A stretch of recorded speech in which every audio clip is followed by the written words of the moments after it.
Hi guys, this is Stoichiometry 103 and our topic is limiting and excess reactants. And your general chem homework is going to be Stoichiometry 3 worksheet, and that's posted to Canvas. And before we get into the chemistry aspect of limiting and excess reactants, I'm going to talk about food first.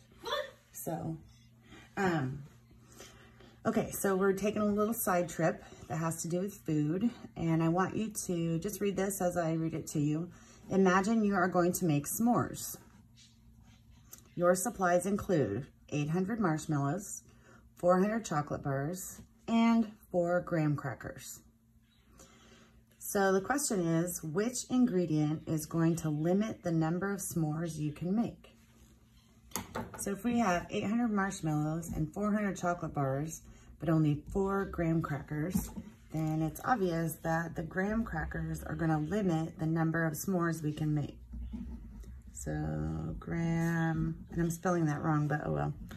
Crackers limit the number of s'mores produced because graham crackers are an essential ingredient in s'mores. So you can't have a s'more without graham crackers.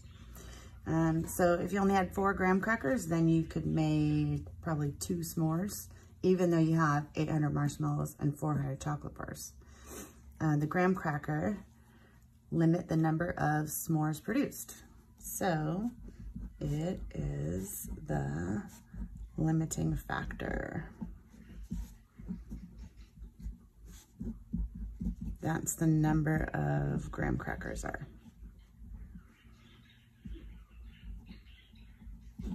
Okay, and then we would have excess marshmallows and chocolate.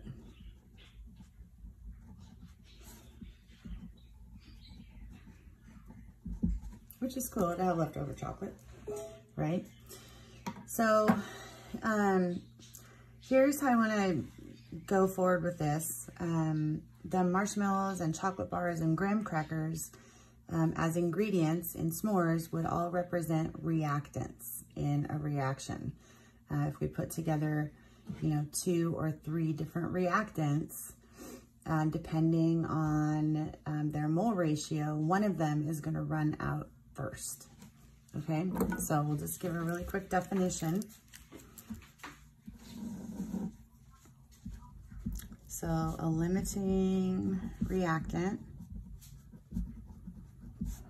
is the reactant that runs out first.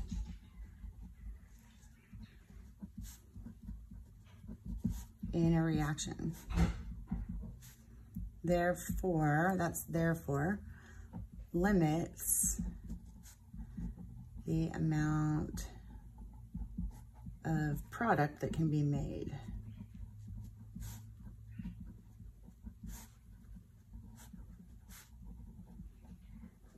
Okay, and I use the 2 letters, capital L, capital R, to indicate limiting reactant. Okay, and then it's Betty. We have limiting reactant, and then we'll always have, in addition to a limiting reactant, we'll have excess reactants. And these are reactants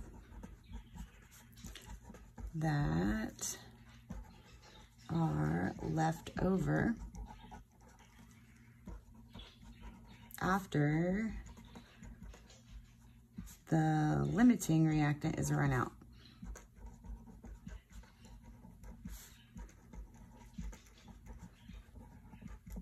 Okay, and we show for the excess reactant as ER. And so in our case, if we go back up here to the graham crackers would be the limiting reactant, and then our marshmallows and our chocolate would be excess reactants. So hopefully that's pretty easy to understand. There's always something that's going to run out first and limit how much substance you can make. Okay, So we're going to go through an example calculation where we are trying to figure out which substance is limiting and which substance is in excess. And what I want you to think of is this idea of half moles. So this is the amount of substance that you start with.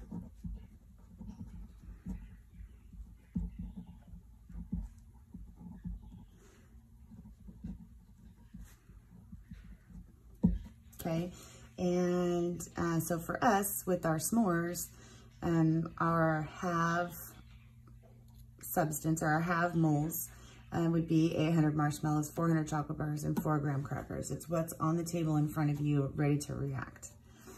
Okay, and the need moles, this is the amount of each substance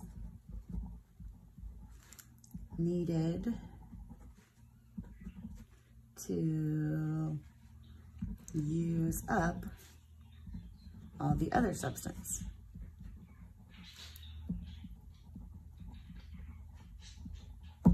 Okay, so if I had 4 graham crackers as my half moles or half substance, then I could make 2 s'mores, and so I would need 2 of the marshmallows. So anyway, we have this idea of half moles and need moles. Okay, and then the other thing is that the half moles of the limiting reactant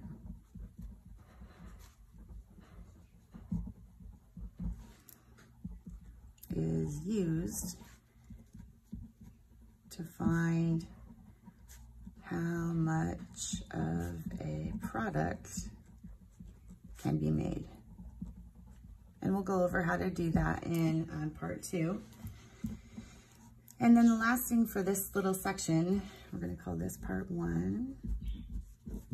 The last thing for this section is that you can recognize